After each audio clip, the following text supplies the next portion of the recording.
Welcome back to Sunrise. It is 15 minutes after 6. The time is brought to you by Michaela's amazingness behind the camera. Michaela, good morning. Good morning, Michaela, our social media person. Thank you very much for bringing us the time. It's now time for the headlines with our girl, TK. Good morning. Great morning. Sometimes I wish you guys could be in studio with us because it is wild. But good morning, everyone. Let's talk headlines. We talked about this yesterday, and then so we have a little update to the DPP debacle. The bottle. So acting DPP appointed 49-year-old Senior Deputy Director Claudette Thompson has been appointed to act in the coveted post of Acting Director of Public Prosecutions. This latest move follows Friday's legal bombshell declaring that last year's tenure extension given to former DPP Paula Llewellyn is illegal. Ms. Llewellyn's decision to temporarily step aside came on Sunday as she advised the Attorney General of her inability to carry out her duties, considering Friday's ruling that her second tenure extension was unconstitutional. As the Attorney General actively pursues a quest to appeal the decree, the Justice Ministry yesterday morning confirmed Claudette Thompson's appointment following a recommendation from the Public Service Commission and the subsequent approval of the Governor General, as stipulated by Section 96, subsection 3 of the Constitution of Jamaica. So quickly, just about Ms. Thompson, Claudette Thompson, she joined the office of the DPP as Assistant Crown Counsel in 2007. She was promoted to Senior Deputy Director in 2018, acted as DPP between August 2nd and September 6th in 2019, and her portfolio boasts a plethora of high-profile cases, including the murder conviction of dancehall artiste Movado's son, Dante Brooks, the conviction of one Don gang leader, Andre Bryan, and Klansman gang boss, Tesha Miller, and the prosecution and conviction of, is that Ushens Wilson, gangsters. So acting DPP Claudette Thompson will maintain the post for at least 6 months, and by then we should have an update regarding former DPP Llewellyn. You had said yesterday that you're sure there would be someone because I mean, it would be later, it would be normal to expect that you would have this. So to her to hold while this matter is tested in the courts. I generally think, though, that they should that Ms. Llewellyn, and I really have the highest regard for her. Because, I mean, as a young reporter, from as far back as I can remember, from as far back as maybe 2008,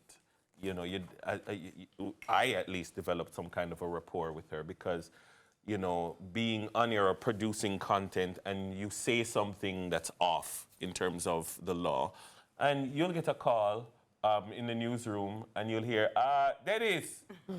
Paula Llewellyn is on the phone, and you're like, what did I say? Wow, I didn't know. Hi, Miss Llewellyn. And she takes the time to correct you, to teach you, to let you understand why the commentary that you were making was slightly off. And because of that, that is why she was so accessible. And I think that people who have come into media at this time, or people who have been, in observing media at this time, they take this for granted. That was not the case prior. A judgment hand down, and you get maybe a press release with 3 lines. That's it. So like in production meetings now, when people are, let's get Paula Llewellyn on the show tomorrow. She created that culture of openness. And access. Right? And so anybody who comes after her now is going to follow in that culture that she has created. And so that is a part of her legacy. And of course, in terms of the major cases that she, while being in the trenches, has led the DPP into, and a modernization and expansion of the DPP's office. So when I speak of legacy, I think that she should protect her legacy and don't let the ending cloud the tenure. Absolutely. So Well, we'll see. I mean, test what you're testing in the court because it needs to be tested. But I think that she should end strong and ride off into the sunset. and teach. Like, imagine Paula Llewellyn being a lecturer. I would sign up. Imagine Paula Llewellyn being a lecturer. Man, yeah. All right. Well, we'll see. And of course, Ms. Thompson is in for the next 6 months while we see what happens there. So next up, normalcy returns to the old capital, Spanish Town. So the Jamaica Constabulary Force, the JCF, is pleased to report that normalcy is gradually being returned to Spanish Town, St. Catherine. Members of the St. Catherine North Police Division are maintaining a strong presence.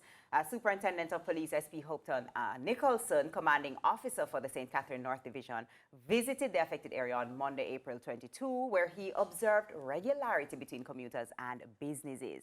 He recently stated, and I quote, "We anticipate that full normalcy will return soon. In the meantime, the police and the military will be carrying out high visibility patrols and maintaining a presence in the area to ensure that law and order is preserved," end quote. So citizens are urged to rely on trusted sources, to include the JCF's Corporate Communication Unit, the CCU, and verified media outlets for updates to avoid spreading fake news. So thankfully, we have some normalcy returning to Spanish Town after the recent... And especially, I mean, several schools in the old capital had to shift to online. Yesterday. Yeah, yesterday, in order to have no learning loss. Yeah, so I trust that my former home, that's home, yeah. I'm from Spanish Town. But yeah, it pains my heart to see chaos reign, but I think normalcy has resumed. Yeah. And I'm sure people in Spanish Town are grateful for that. Last stop, since we're talking about St. Catherine, sewage in Marysfield, St. Catherine. Let's talk about that. So the development of a luxury housing scheme in Kitson Town, St. Catherine, has left some at a disadvantage, as one resident claims sewage from the new development flows into another community. For the past 20 years, residents of the community have dreaded receiving rainfall due to an alleged faulty sewage system created some time ago. Although a reputable community was developed some years ago, it seems the sewer is still unable to facilitate the changes. So understandably, residents of the community have refused to speak on the matter, but those being impacted, however, have spoken out against the issue, which needs to be addressed. Some residents claim that their small businesses have been losing customers since there's no consistency with the sewage issue, forcing them to shut. Roy, for example, a resident of many years, says no one seems brave enough to proactively fix the issue. Councillor for the Red Hills Division, Michael Archer, says he'll be following up on the matter to ensure it's solved. And when CVM News contacted NWC Public Relations Specialist Delano Williams, he stated that information on the issue will be provided once the investigation is complete. It's one of those things, though, that we just have to get right. As citizens of any country, you should be privy to clean environs and definitely not be interacting with human waste. And it's one of those that we have to get right, and I think really ought to be a priority. But as we continue to urbanize and developers come in and create housing solutions, what we need to do is ensure that they are done properly. Well, this is the problem. A lot of people do not get the drawings will be approved and they don't build according to the plans. A lot of plans that are approved are actually ought not to be approved. So people are passing money under the table, getting approvals that ought not to be given. So as I said, we have to get it right. These things have to be a priority. And we see these issues coming up more and more. More and more, Yeah, absolutely, I agree. Housing solutions are great, but housing solutions can't have a negative impact on the wider housing society. problems. The correct housing. Correct. But that's it. That's what I have for you. And then, of course, I'll see you again at 7 a.m. All right, see you soon. Well, we talk spine health in Morning Checkup. That's after the break. Please stick and stay with us here on Sunrise.